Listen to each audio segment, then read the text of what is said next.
Salam sejahtera Malaysia. Selamat datang ke channel Veles Lifestyle. Kembali lagi dengan satu isu yang panas, satu kejutan besar Perdana Menteri Datuk Seri Anwar Ibrahim kepada seluruh Malaysia. Ini sudah pasti saya boleh kata satu kejayaan, satu kemenangan besar Perdana Menteri Anwar Ibrahim. Dan ini pasti mengejutkan seluruh seteru politiknya, mungkin terutamanya kepada Tun Mahathir dan Mahyadin. Jadi tuan-tuan dan puan, dalam satu artikel, satu pendedahan terkini dari Syahbudin.com. Wow, projek pertama daripada komitmen pelaburan RM170 bilion China akan bermula bulan depan. Artikel ini diterbitkan pada 5 April.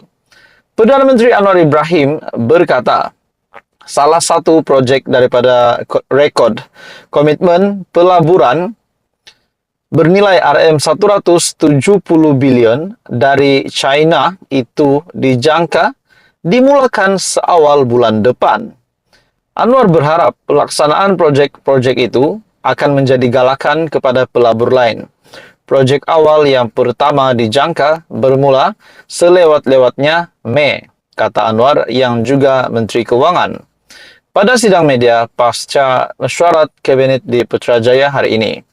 Ini akan memberi dorongan kepada pelabur selain mereka yang menandatangani Memorandum Persefahaman ataupun MOU, bermakna pelaksanaannya perlu disegerakan. Sebab itu saya juga merayu kepada kerajaan, negeri dan majlis tempatan yang berkaitan supaya memastikan proses berkaitan projek dipercepatkan supaya tidak menjadi masalah kepada syarikat terbabit. Peraturan dan undang-undang mesti ditentukan dan dipatuhi sepenuhnya, dan semua kajian daripada jabatan itu mesti diselesaikan. Tetapi jangan ambil terlalu banyak masa, kerana dalam keadaan semasa kita perlu memacu pelaburan yang lebih cergas, tambah ahli parlimen Tambun itu. Minggu lepas, Anwar ketika lawatan 4 harinya ke China memperoleh komitmen pelaburan bernilai RM170 bilion, yang mana ia merupakan yang terbesar bagi Malaysia sehingga kini. Sebanyak 19 MOU telah ditandatangani antara syarikat Malaysia dan China. Antaranya, kata Anwar, adalah pelaburan dianggarkan RM80 bilion oleh Rong Seng Petrochemicals Co Ltd dalam kilang penapisan petrokimia. Beliau juga berkata, pembuat kereta Zhejiang Geely Holding Group ataupun Geely akan melabur RM2 bilion pada mulanya dan kemudiannya akan meningkatkan jumlah itu sehingga RM32 bilion. Anwar juga telah memberitahu akhbar bahwa beliau akan mempengerusikan mesyuarat khas mengenai pelaburan RM170 bilion bagi memastikan pelaksanaan projek-projek itu lebih berkesan. Katanya, beliau dan menteri-menteri lain yang berkaitan dengan kabinetnya akan berbincang dengan kerajaan negeri mengenai projek yang dicadangkan, terutama negeri yang menerima sumbangan pelaburan besar dari China. Jadi tuan-tuan dan puan semua, ini satu kejayaan besar buat Malaysia dan ini dinyatakan oleh Perdana Menteri Datuk Seri Anwar Ibrahim sendiri. Menurut Anda, apa komen Anda? Apa pendapat Anda? Anda boleh komen di bawah kalau Anda mempunyai pendapat. Dan jangan lupa tekan butang like, share, dan subscribe untuk info yang lebih lanjut. Teruskan bersama di dalam channel ini. Hai semua, selamat petang. Salam sejahtera Malaysia. Saudara-saudara, tuan-tuan dan puan-puan, sebelum ini kita digemparkan dengan penubuhan RCI untuk menyiasat Tengku Maimun dan hakim yang terlibat dengan keputusan yang hukuman yang dijalani oleh bekas Perdana Menteri Datuk Seri Najib Razak ataupun lebih dikenali sebagai bosku. Akhirnya satu pendedahan SPRM hari ini yang amat mengejutkan. Dalam satu artikel dari Sinar Harian, SPRM akhirnya membuat pendedahan yang mengejutkan. Bagi saya ini pasti menggemparkan seluruh UMNO yang sangat menyayangi Najib Razak, bahkan kepada pengundi Najib Razak juga. Dalam satu artikel dari Sinar Harian, SPRM dapati Muhammad Nazlan langgar kod etika hakim. Kenyataan dari Azalina.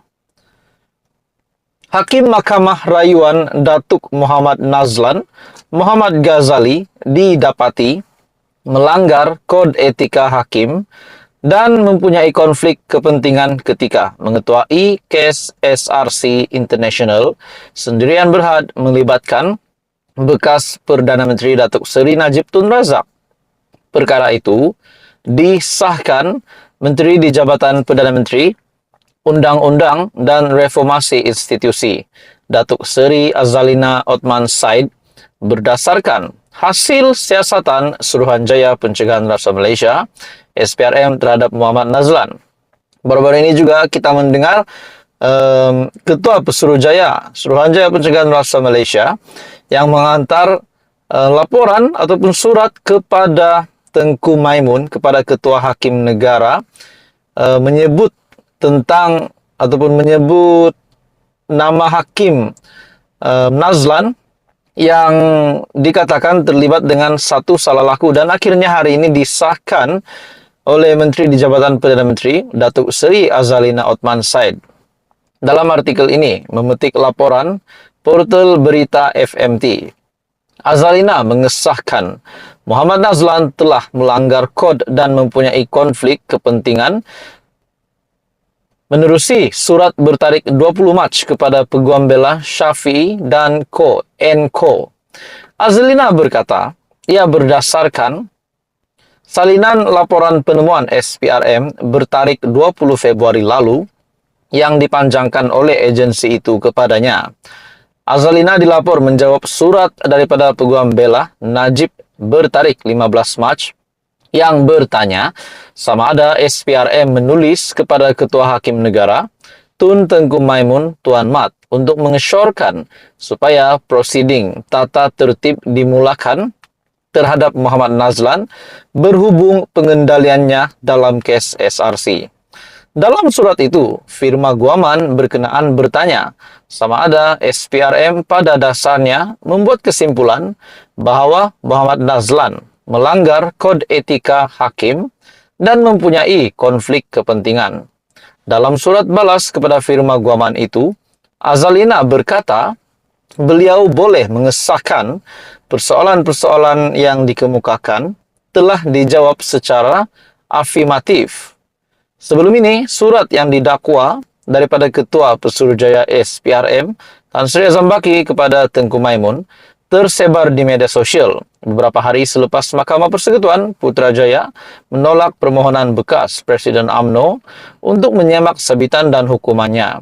Surat yang bertarik 20 Februari itu menyatakan siasatan SPRM mendapati terdapat isu salah laku oleh Muhammad Nazlan yang perlu dipertimbangkan oleh Ketua Hakim Negara. Jadi tuan-tuan semua, ini menjadi persoalan ramai orang.